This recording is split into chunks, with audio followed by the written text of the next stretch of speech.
to dissect girls. Did you know I'm utterly insane? Why don't you make like a tree and get out of here? The blackest diet. Killing God. Come on! To make this place You're terminated, fucker. Live or die, man. Roads?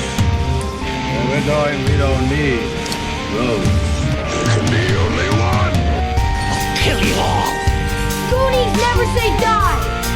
You call me Joker. As you can see, I'm not happy. Are you not entertained? This is the end, friend. Happy trails, Hans.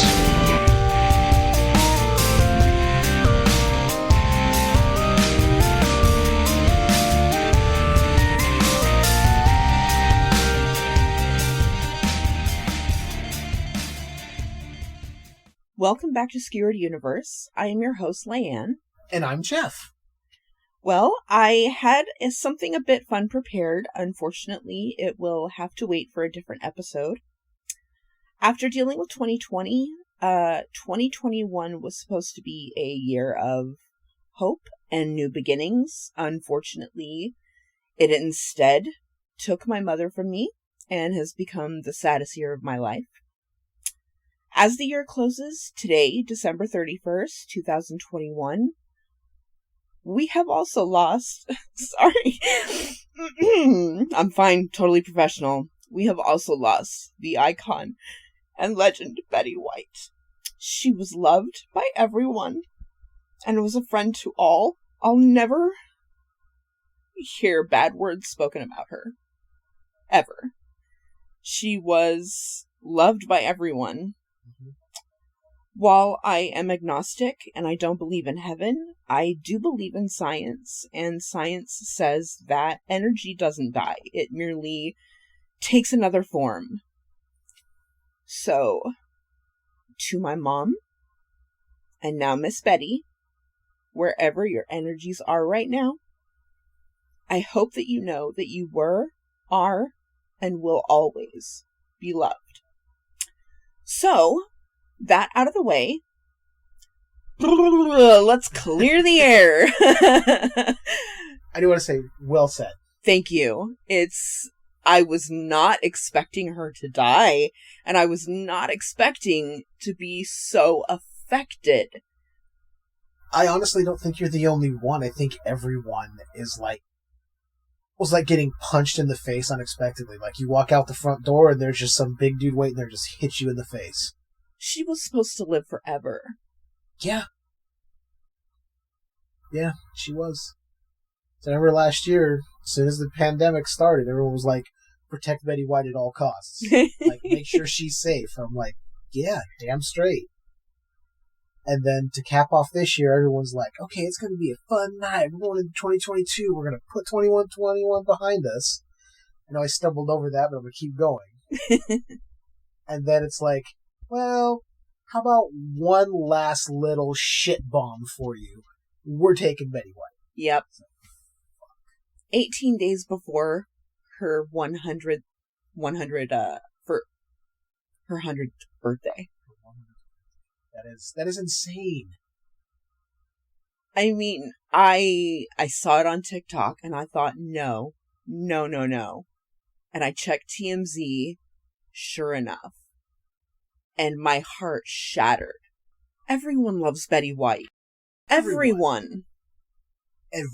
I've never heard one bad word said about Betty White. No. And every post I've seen with people who have met her, whether famous or not, are like, she was the greatest person. She was kind and loving and funny and just everything you'd want someone to be.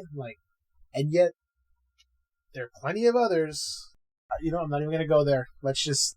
Okay, well, we could also say something good happened. Ghislaine Maxwell. Oh, Found yes. guilty. Guilty. So that was exciting. Bitch. Yep.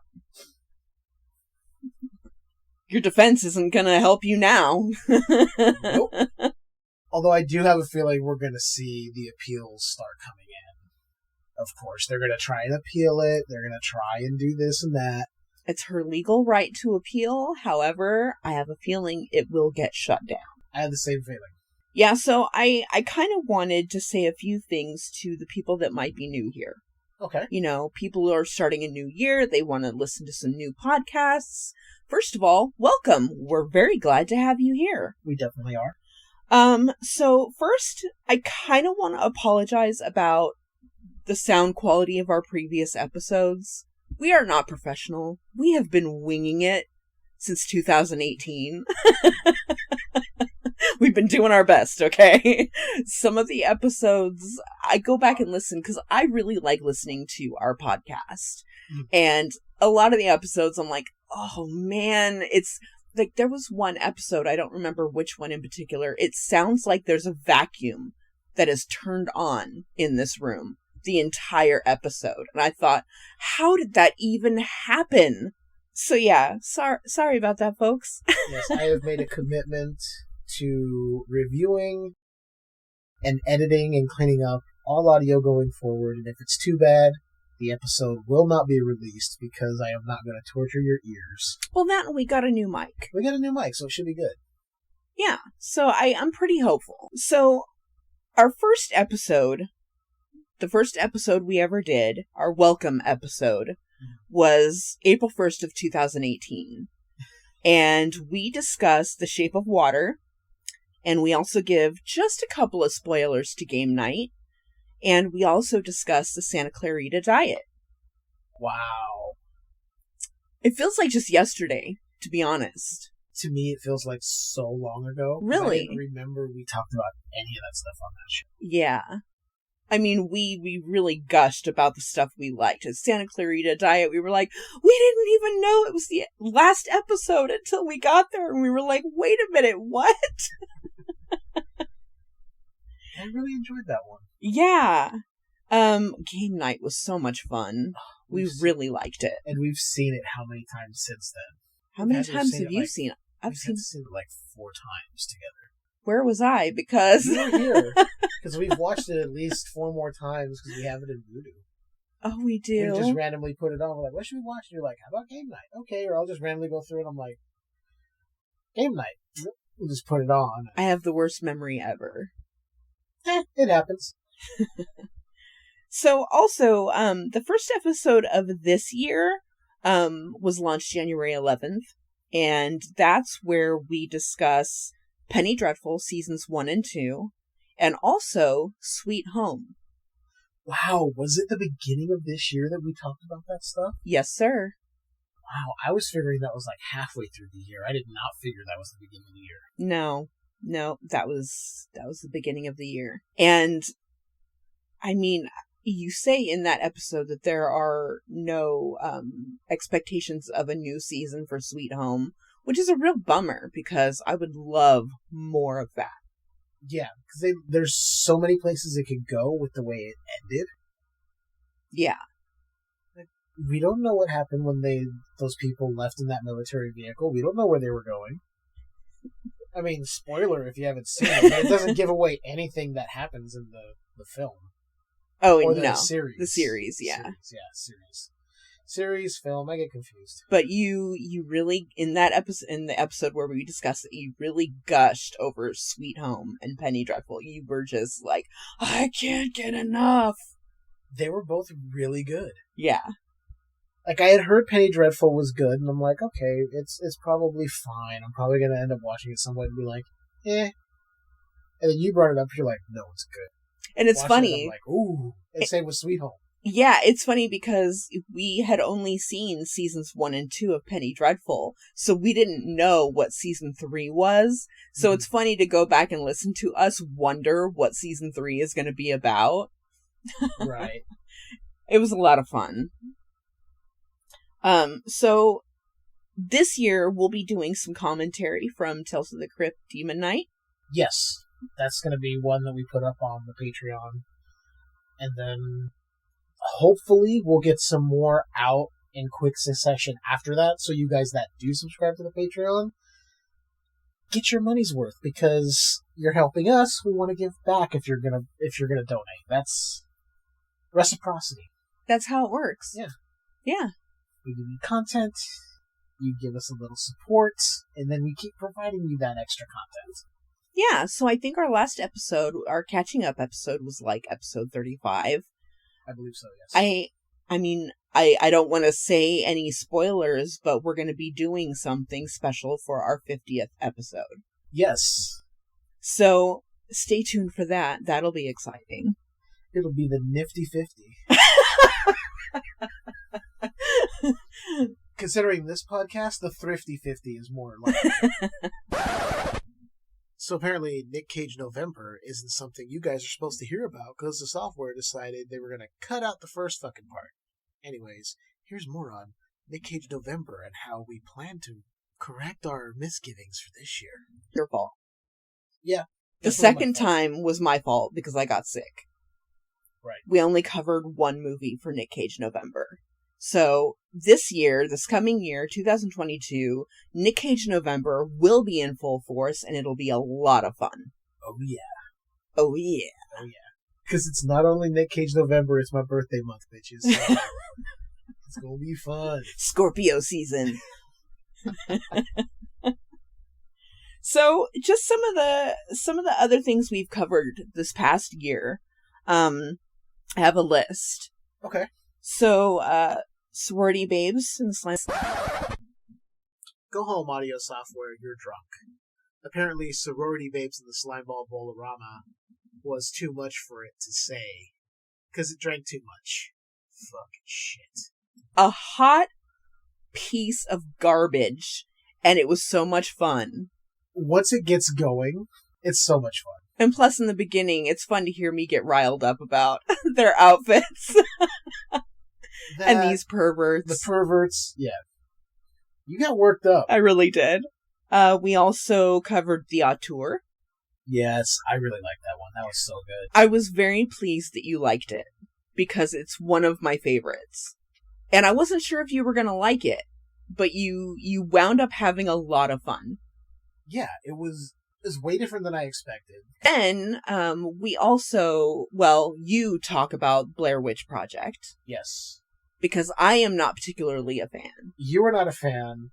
I am, but it stems back to when I saw it. Like I said in the episode, when I saw it in the theater with a group of friends, and then it was kind of freaky when we were going home and we heard sounds. We're like... I saw the parts where they're like standing in the corner, and that freaked me the fuck out. But then when I saw it all the way through, I went, oh, okay. I think the one thing is, because I'm guessing you saw it years after its release. Correct. Okay. I think that has a lot to do with it, because I've heard people who have gone to it later after seeing so many more found footage films that have come after that. They're like, oh, well, it's okay. When I hear people who saw it in the theater or shortly after it came out on home video not long after, we all still hold it in pretty high regard because it was so... We enjoyed it that much, and we think there's still so many good things about it. The way it was put together, the way they didn't tell the actors really what was going to happen to them. They didn't get their lines until like the day of. Some stuff was improv, and they weren't given directions where they were going till the day of. Like, here's your map. This is where you go. And just all that coming together worked for me, worked for a lot of other people. But people who came to it later, they're like, I've seen it before. I'm like, you can't look at it as, well, I've seen it with all these other films that came after. It's like, set those aside and try. But I understand it. Sometimes you can't put that aside. You're like, these were done better than this one. Well, a lot of times I don't like the found footage type films, mostly because it's a shaky cam, and I can't really handle that. I need a steady cam. And I think my issue was just the constant bickering between the characters and them being lost 90% of the time. Right. It just wasn't my thing. I can understand that, and I respect your opinion. You don't like it, it's not for you. It's not a movie that is for everyone across the board. It definitely has its fans, and it definitely has its detractors. But I will say, I'll say most of the people who tell you, I knew it was fake from the beginning, all the bullshit marketing they did, that was all that viral shit. Sure. You're lying, you didn't know, the internet was young, we couldn't research all that stuff. Okay, so everything they did got damn near everybody hook, line, and sinker. Yeah. So for those of you who are like, no, I knew it from the beginning, screw off. So some of the other things we covered were Midsummer. We actually had part 1 and part 2 for that. Part 1, we had Paul Tiberius Steadman, which is I'm obsessed. I'm a fangirl. I'll just say that. I'm a fangirl. You definitely are. And then part 2 was with our friend Patrick French. Right, and Pat was also on the first one with Paul. It was Paul, that's Pat, right. and That's myself. right. I forgot. It was us 3, and then part 2 was you, Pat, and myself. Yes. Yeah, that's right. We wanted to get your perspective in there, and we invited Paul. He goes, I don't think I can sit through another episode discussing the movie. No. And I don't want to watch it again. It's like, understood. And yet Pat hated it with a passion and had no problem coming on for a second time and saying so. Mm-hmm. It was interesting where we all kind of started in the first one, and where we all kind of ended up there, and then where UI and Pat started, and where we ended up at the end. I think we all kind of came to a same conclusion. And if you're wondering what that was, you should go back and listen to those episodes. They're fun and informative, and I'm the least educated in the bunch out of everybody in those. Well, it's funny because I've been friends with Patrick French for many years, and for some reason I really love hearing him irritated, and this movie irritated him so much. So the whole episode, I'm just tickled to death that he's like ranting and raving about this movie. Okay, so other stuff that we covered, Monster Squad. You covered Monster Squad. Talked about what it meant to me. Mm-hmm. Because that was kind of when it hit me at a time when I was old enough to almost sit through a horror movie, not quite get scared, but it was also like seeing a group of kids that reminded me of my friends. There's a bunch of monsters, and that's when I realized later on, I was like, I'm that horror kid. I did like that stuff. Even though I got scared, I sought it out. From the time I saw Gremlins at probably too early of an age and hid around the TV when the Gremlins started coming out of their cocoons. When they started hatching, I saw what they were. I'm like, nope. Hid around the side of the TV. Meanwhile, my little brother was sitting there just watching it like, oh, what's happening?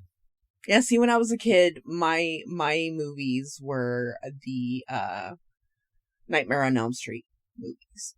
I used to catch those on the local stations here. They would play them, usually 4 and 5. Mm-hmm. So I'd see Dream Master and Dream Child. And Dream Warrior. So 3, 4, and 5 were the ones they kept playing all the time. Yeah.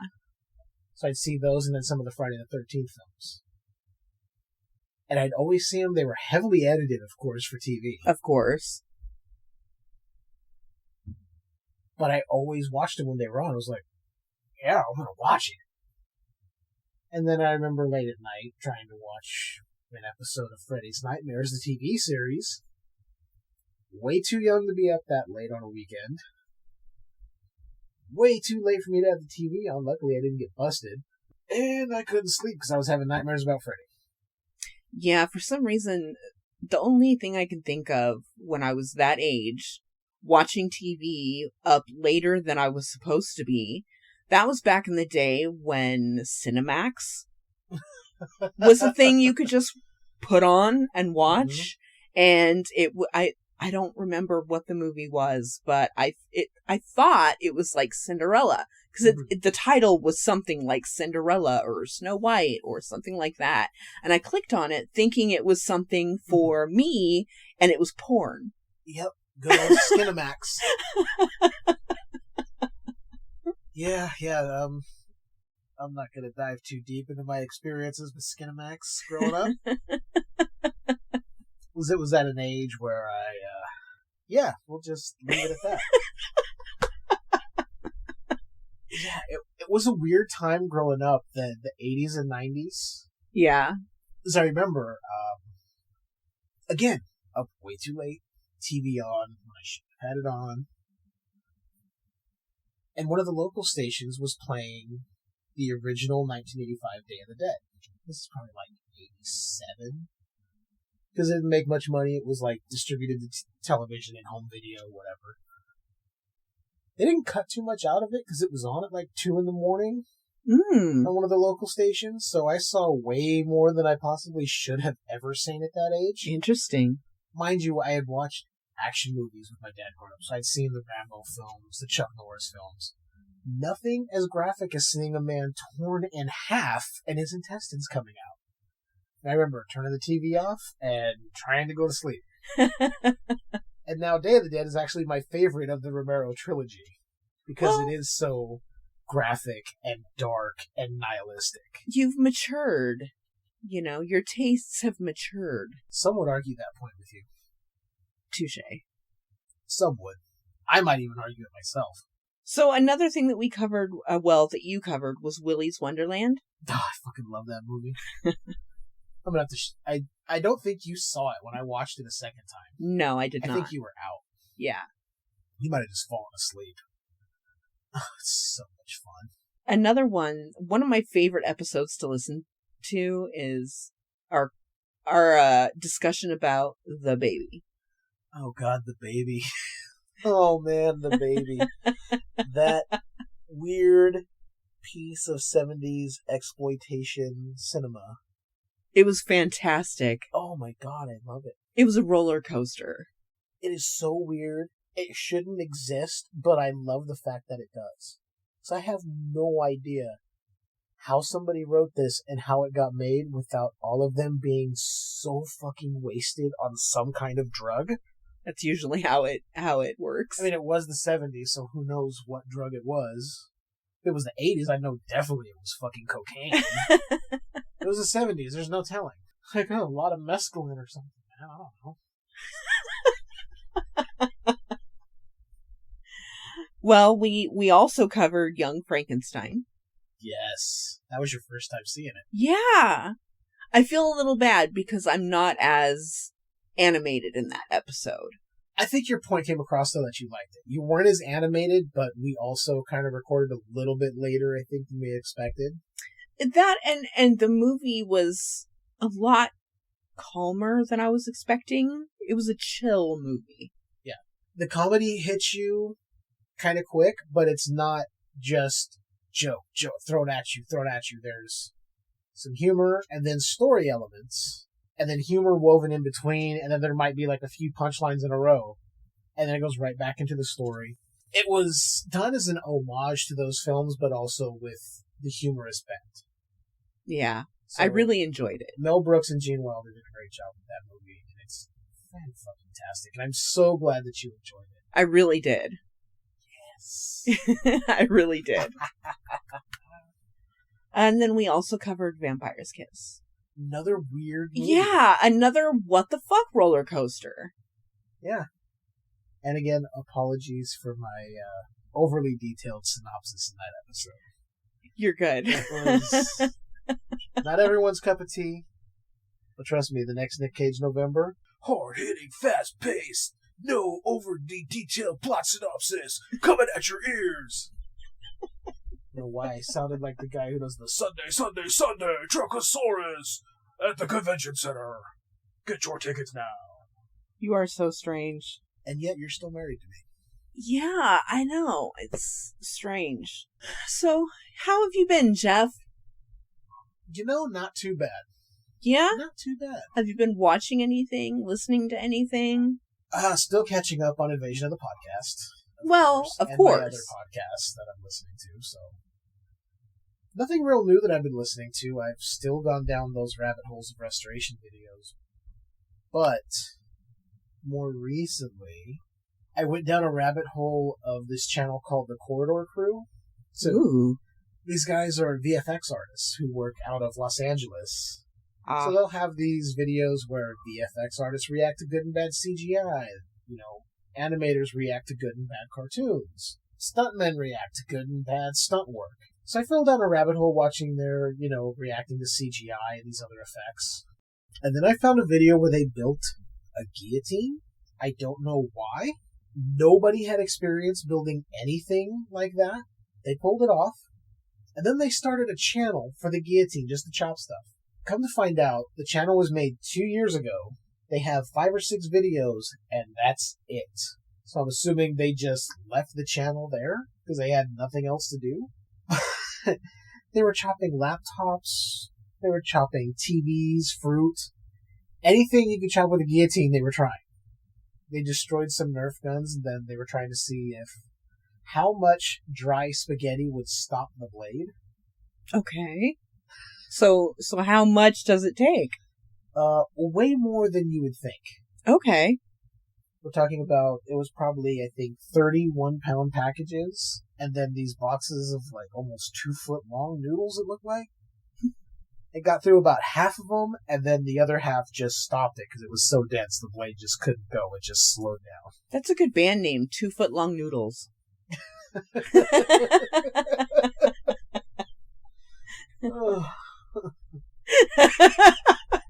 Oh my god. Oh my god.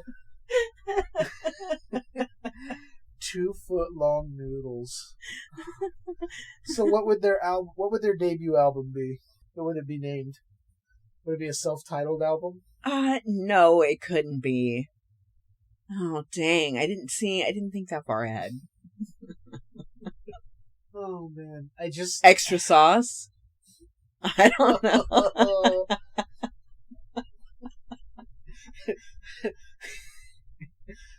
Come get my Alfredo. Ew! Oh, ew.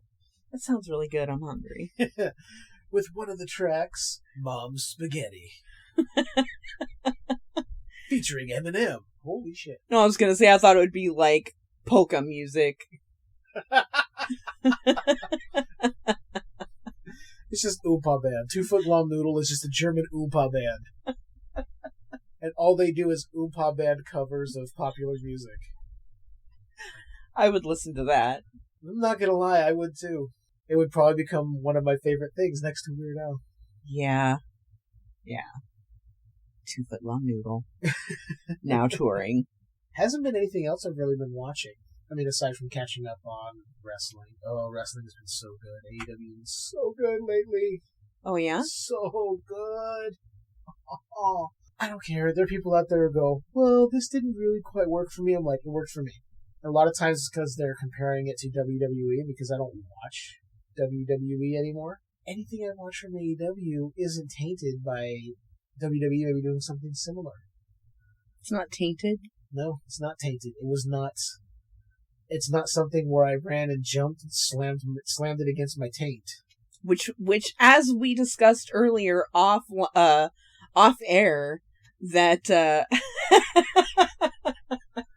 it's gonna be my new prank tainted. Show. I'm just gonna run up and jam my taint on the people and go, "You just got tainted." Think of it as punked, but it's gonna end with me being jailed for sexual assault and giving people pink eye. Only if I'm slamming my taint on their face. Why wouldn't you? I mean, if they have a face worthy of a taint smashing, then of course. This has gone off into a weird place. Anyway. That's a good band name, Taint Smashing.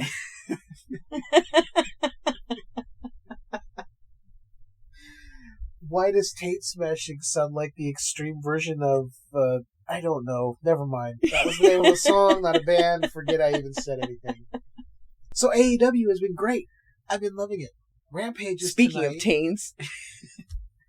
Yeah, you point out all the taint in wrestling. I can't help it. You have an eye for taint. I don't know. I don't know, but there's something about men in tiny little... Speedos, sure. Briefs, underwear, mantees. And then the camera gets right up in there. Yeah. Apologies, that was my chair. I was trying to adjust a little. I won't do that again. Yeah. Sometimes they get right up there with the women, too, and I'm like, guys, I know it's an equal opportunity thing here, but have some respect for both the men and the women. Don't zoom in on the gooch, please. Right? Yeah, please. Like, especially if someone has a minor wardrobe malfunction. I don't want a woman to be embarrassed that something of her was exposed. I don't want a dude being embarrassed that something of his was exposed. Even Has if that it's ever a happened? fraction of, well, you guys pointed out one time that Daniel Bryan had pubes sticking out. Oh, when he was did. In WWE, he had his pubes sticking out on either side of his shorts. Yeah, he was bushy. Which I didn't notice. I thought, oh, maybe it's leg hair. And then they got a nice, clean shot. Now, oh, you guys are right. Yeah, me and our friend Lee were like, "Oh, are those pubes?" And sure enough, we went, "Oh no, oh no." Yeah, but there have been other malfunctions.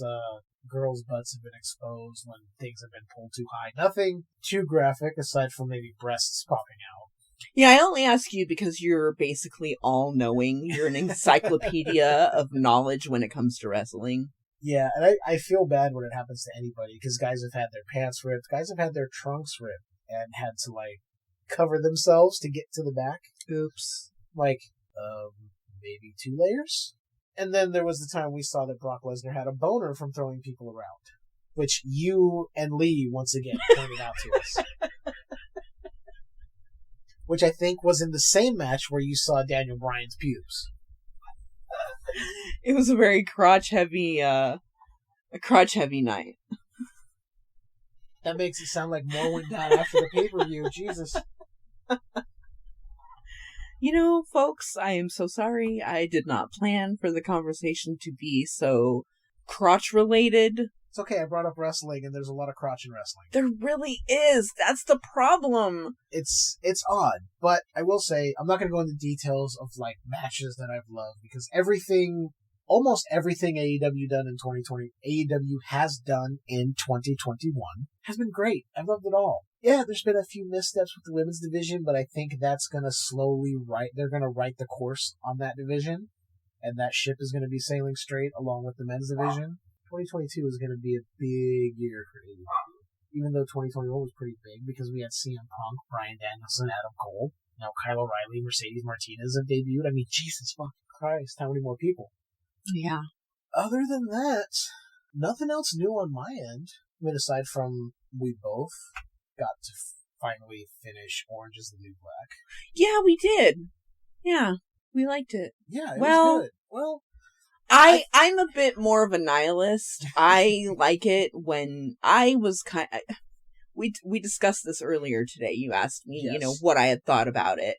And I was like, yeah, it was good. And you were like, yeah, I really liked it. It was really hopeful. And, we got to see, people succeed. Some people died. And I went, yeah, I was kind of hoping more people would have died. But that's just me. Yeah. I mean, if you think about it, we saw someone and you know what? Yeah, spoilers, but the season's been out for a long time now. The show's been over for several years at this point. We saw someone get left in the desert. She's dead. Yeah. That's a death sentence. Yeah. Whether it's from the weather or a random snake coming out. Dehydration. Starvation. Yeah. And pretty much Red was given a death sentence with dementia. Yeah. It's kind of a sad death, but at the same time, it's like... Yeah, but she and Morello were both able to comfort each other in their moments of lapses in sanity. Yeah. Yeah, Morello was far gone. Had her moments of clarity, but then the minute anyone would say anything, it's like, oh, downward spiral once again. Yep. I liked, for the most part, where everything went. Yeah, because me most too. things were like, okay, this person doesn't feel like all is lost. They've kind of turned themselves around. But like I told you, I'm glad the show kind of steered away after the first season from being all about Chapman and her. Because she's not likable. You can't identify with her. No. She's basically a rich white woman who stumbled into something wrong and went to prison. Yeah. And there was no real redeeming arc for her. There really wasn't. She came out pretty much the same, like, self-centered, I need to be liked. It's like, oh yes, I'm telling everyone I went to prison, but you should still like me because I'm a better person now for it. Yeah. It was everyone else that I liked. You could easily remove her from the story, drop her off over here in some other show, have it just be about those prisoners and their life, and have the exact same story going, with the Chapman storyline excised, and it would still work. Yeah. For me. I was happy with the ending of Doggett. Yeah. It was sad, but... Can we do spoilers? Spoilers, she dies. Yeah, spoilers. It's been out for a couple of years now, so... Yeah. And it's been on Netflix. If you have Netflix and you've been a fan, you've watched it. Yeah, Not she was having learning problems. It turns out she was dyslexic. She was trying to take this GED class to get her GED. She was supposed to be given additional time for being dyslexic. She didn't get it. She wound up panicking. She assumed that she failed it and then wound up doing drugs and ODing. But then it turned out she did pass. Yeah. Let's not forget that she confronted Moosecheck about it and called him out on not submitting the form she needed for the extra time. She's like, I've met a lot of assholes, but you're the biggest one. Yeah. Then she went and shared some drugs with somebody, and that was it. Yeah. But then it also, led to Tasty, because Tasty got her certificate and decided that she wanted to live. She saw that she had really made a change despite her being in prison for the rest of her life. She helped those other women get their GED to help improve themselves, and then she set up the micro loan thing for prisoners. Once they got out, they could get money to get on their feet and then pay it back. And it's an ongoing cycle to help people getting out of the system. Yeah. I'm trying to think if we watched anything else. I don't think so, because it's kind of hard with the way your schedule works, because I want to let you get as much sleep as possible before you go to work the next night. Mm-hmm. So we did Orange is the New Black. Yeah. Don't think we've done any movies really that were new. No, but we're making tonight our movie night. Yeah, we're gonna have a movie night. Yeah, just record, to have fun. Whatever. Yeah. We do have the new Candyman in Voodoo. Interesting. Okay. Only because it's on sale, and I decided $9.99's not bad. So yeah, we own the digital version now. Okay. It was like $5.99 to rent it, or $9.99 to buy. I'm like, just spend the extra $2.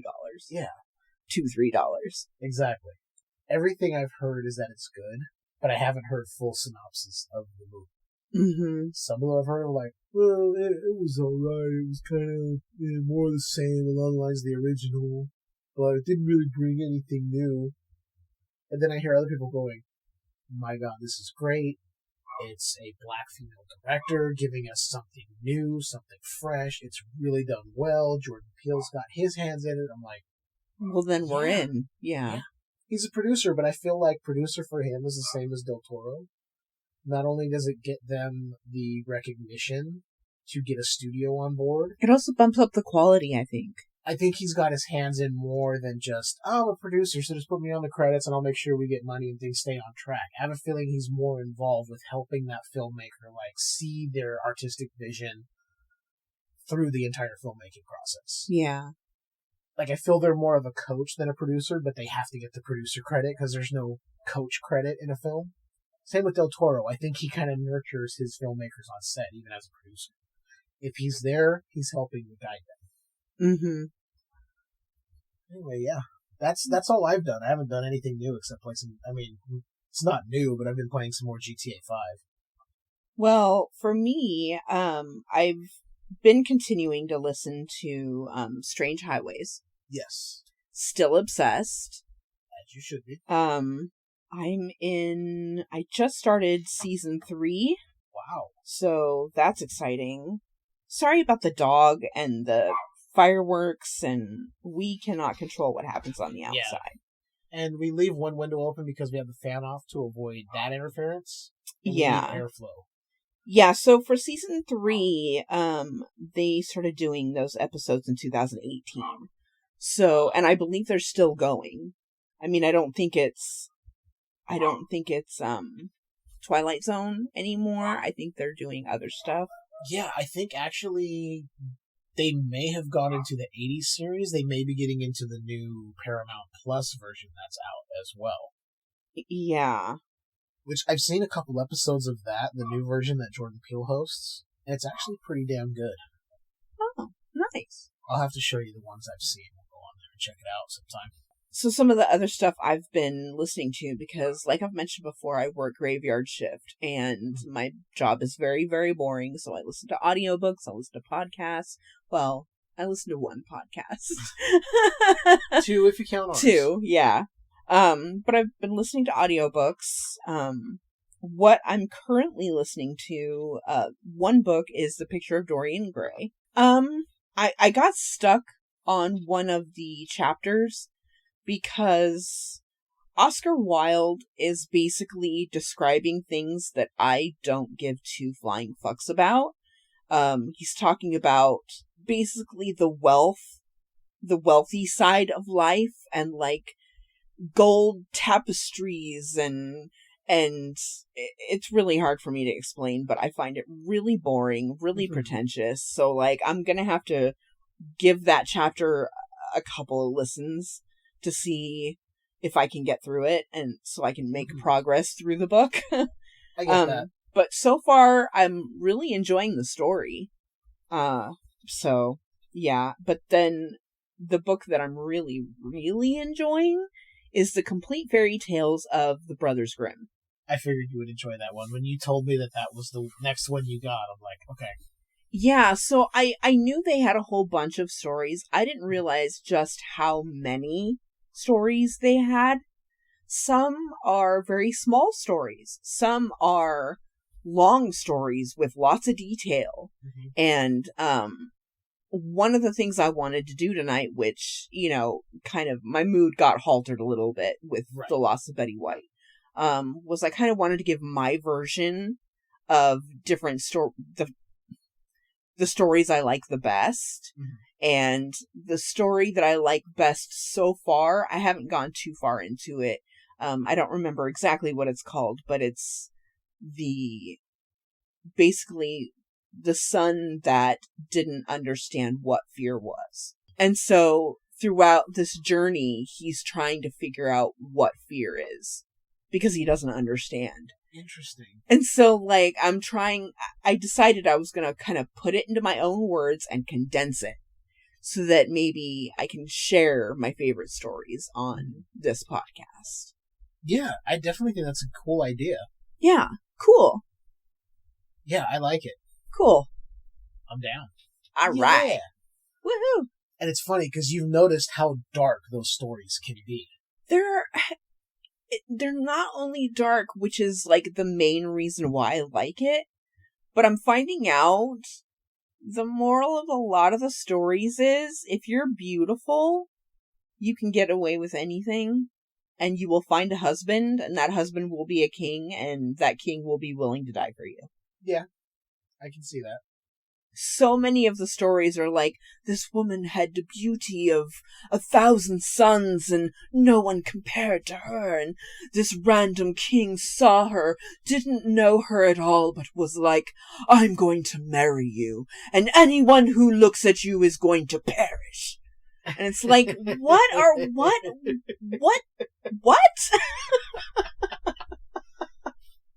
Yeah, I've always found it funny because I remember reading some of them way back when and being like, wow, okay, these were originally very dark. They had to have been on drugs when they wrote these. They had to have been, Quite right? possibly. Because they're really strange and creative and dark and detailed. Mm-hmm. I do find it funny that when somebody discovers, they're like, oh my gosh, Grimm's Fairy Tales, I love these stories. And they're like, wow, Hansel and Gretel is way darker than I ever remembered. Or, oh, Snow White was really messed up because she was actually an 8-year-old girl that was being compared as beautiful to her stepmother, evil queen, whatever, who was way older than her and shouldn't care about an 8-year-old girl and how she looks. A lot of questionable morality. And they're like, I wonder why they made them so dark. And it's like, no. They were made that's dark. How they were originally. Yeah. It's like Disney came and cleaned up all that shit and sanitized it for you because they wanted children to watch. Mm-hmm. In the end, these actually were meant for children to be dark to kind of scare them into acting right. Like, hey, if you're dumb enough as a kid to go wandering off into the forest and stumble into a stranger's house, some old lady might eat you. Well, I did listen to the story. Yes. They were abandoned. That is true. They were led abandoned. into the forest because their parents couldn't afford to feed them. That's right. I forgot about that part. Okay. The mom was like telling the husband, we can't afford to feed these kids. We got to get rid of them. And the dad was like, well, I feel kind of bad, but you're right. We can't afford to feed them. And so they led them off into the forest with only a piece of bread to feed them. Well, I forgot about that part. And then they used the bread. Didn't they use the bread so they could find their way back? Originally. But then, when they found their way back, or what had happened was, I think they used the bread to lead, back home, but then they found out that the birds and animals had eaten the trail, and so the next time that happened, they had to use stones. Okay. Yeah, and the witch's hut wasn't made out of candy, it was made out of cakes. That makes more sense, because candy probably wasn't necessarily invented at the time or readily available by most people, whereas cakes, flour and that kind of stuff was there. Flour and sugar people could get a hold of, or more wealthy people at the time could get a hold of that and have cakes and pastries and whatever. Yeah. That makes a lot more sense, and I completely forgot they were abandoned, so... Yeah, shame on me for not remembering. Like I said, I haven't read the story in so long. There are so many stories. I chose, well, not only did I don't know why I just stammered right there, but I don't know why, but I like to choose books that have long listen hours. So this particular book, I have 32 hours left, and the stories some of them are quite short. So, I mean, I can't even imagine just how many stories there are. Yeah, because I'm sure some of them could be like 5 minutes. You're like, wow, that was short. And then other ones are like, oh, that was a 30-minute story. Mm-hmm. Insane. Yeah, so that's what I've been doing. It sounds interesting. I'd like to dive into those fairy tales again one of these days. Myself. Yeah. Well, I mean, I will be able to share them. Yes. I will be sharing with the masses. Yeah, I'll put them in my own words and condense it, and then tell you my version of the story. That way you're hitting like the key points of what happens in the story, and yeah, I like that. Yeah. Leiann synopsizes Grimm's fairy tales. Yeah. I'm gonna have to make a bumper and everything for you. Nice. So I'll be like, hey, it's time for her segment. And you'll hear the bumper, and Leiann will tell her synopsized version of the fairy tale. Oh, that's kind of exciting. Kind of exciting for me, because I just like creating bumpers and laying things over music, putting a music bed in, because I taught myself how to do all that stuff. You're so proud. I really am. Twisted you alright? Tea has got me not feeling anything, but I don't want to burp into the mic, and I don't want to mute it, because if you start talking, that's like, hold on, let me unmute the mic, and then you're like, you just lost everything I was saying, you. And then it'll just be me getting beat on the microphone. Beaten up. Assaulted. Physically. In a matter of fist hitting my face. I was going to say, saying physically doesn't make it better. Yeah. She'd punch me. Yes. She would punch me. JK. Please help me. No, I'm kidding. I'm kidding. Oh, jeez. You're going to get me arrested one of these days. I'll blink if I'm in trouble, and all of you out there will know. He's blinking right now. Hear blinks. Yeah. I'm kidding. We don't abuse each other. We just rib each other every once in a while. Let's give each other shit. It's our love language. Exactly. It makes people uncomfortable, and that makes me happy. Especially when we play argue in like a grocery store or something. Yeah. And people hear it and they're just like, oh, you better get out of this aisle. It's so fun. Yeah, it's a lot of fun.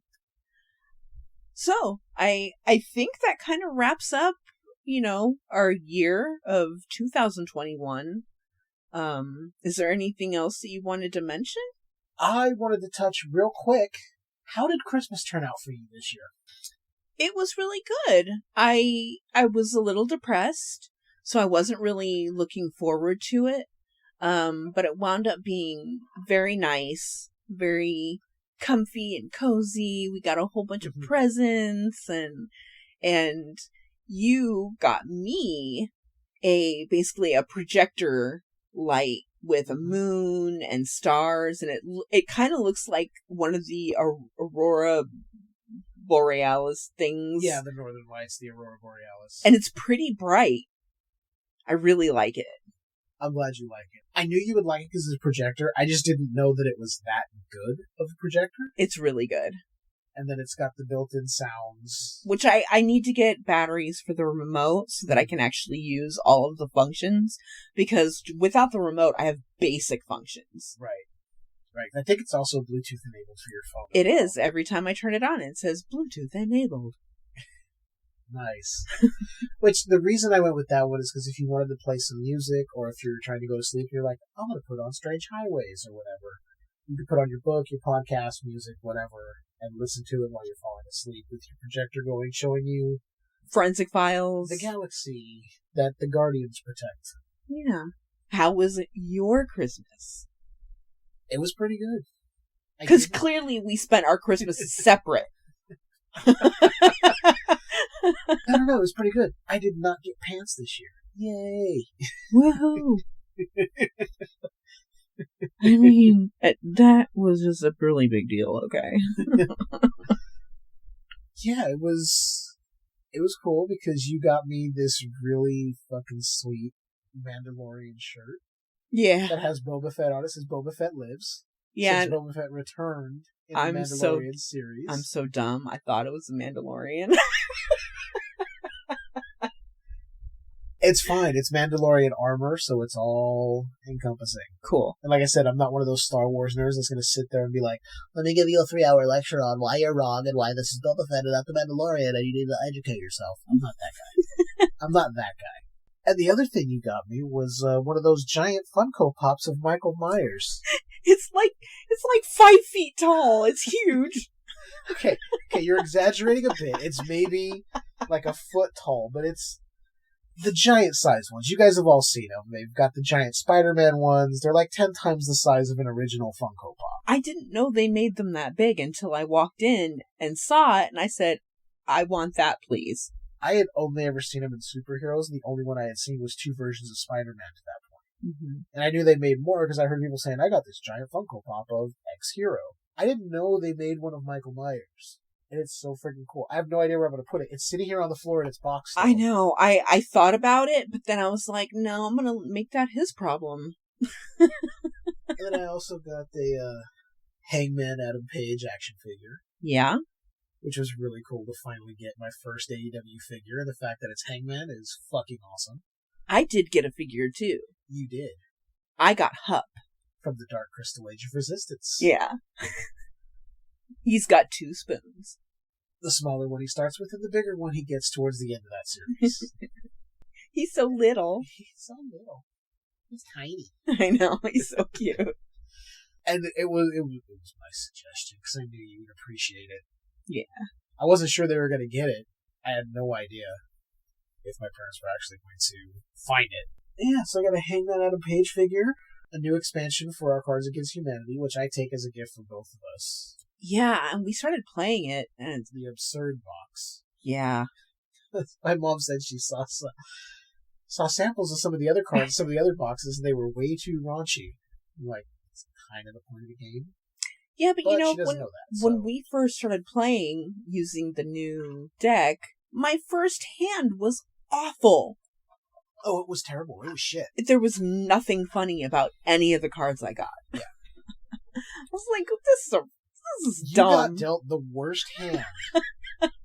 Because, okay, we don't play for points. We just play to see who's funnier. Because it's only the 2 of us. There's really no way to know. Right. Because the whole point is, you put the card down, somebody doesn't know, they pick the winner, and it's like, oh, that was me. Yeah, I won.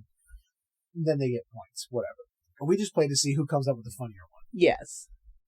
I still remember there was one. We had the exact same card. The exact same card. I think it was Deja Vu. It the was. Answer, and I don't remember what the question was, but we both put down Deja Vu. That is an odd sign. The fact that there are 2 Deja Vu cards in one box. It's a glitch in the Matrix. Oh fuck. We both put down a Deja Vu card. And considering the new Matrix movie came out, holy shit, we're living in a simulation, guys. I know. It's crazy. Yeah. And then I got the Arrow release of The Last Starfighter. Yeah, which you were really excited about. Yes. That was the sci-fi movie I saw growing up. I didn't see the Star Wars films until later. The Last Starfighter was my movie growing up. So if it was on TV, I was watching it. I mean, the Conan Armada, the Death Blossom, Alex Rogan playing the Starfighter machine, and then Centauri coming down to pick him up and say, you got the high score. That means you passed the training. We need you to be a starfighter. So there's so many extras to dive into. I'll have to watch it. I think you would appreciate it, but I'm not necessarily certain that it would be your type of movie. But if you want to sit down and watch it, Yeah. I'll put it on whenever. Cool. Oh, I'm excited to show it to you. And that was good. That was enough for me for Christmas. Yeah, we had a good Christmas. Yeah. I mean, it's not all about getting presents, but it was nice to get something. But it was nice to just kind of chill. Yeah. It was chill. It was relaxing. There was really no pressure. Yeah, it was really nice. I got nothing else. Neither do I. All right, so I guess that's it. you can find us on Facebook, search Skewered Universe. You can find us on Twitter at Skewered U. Instagram, Skewered_Universe, I think. Something like that. Well, you have the bumper that has all that information. Yeah, I also like to just give a refresher here. You know, and the more you give us feedback, the better. If you have any questions, if you have concerns, if you want to recommend a movie to us, you know, maybe we'll wind up watching that movie and doing a review. Yeah. And you can email us at skewereduniversepodcast@gmail.com. Yeah. I'm just going to finish off by saying I hope you guys have a happy new year. And let's hope 2022 is better than 2021. Do you have anything else? No, nothing else. Just thank you for listening and thank you for joining the universe that's just a little bit skewered. Check out Skewered Universe Podcast at the following links: skeweredhead.com, facebook.com/groups/Skewered Universe Podcast, skewereduniverse.podbean.com, Twitter at SkeweredU, Instagram, Skewered_Universe, email the show at skewereduniversepodcast@gmail.com, Patreon, patreon.com/Skewered Universe Podcast. Join our Patreon, go to patreon.com/Skewered Universe Podcast to get access to exclusive bonus content such as Skewered Universe transmissions and audio commentary tracks.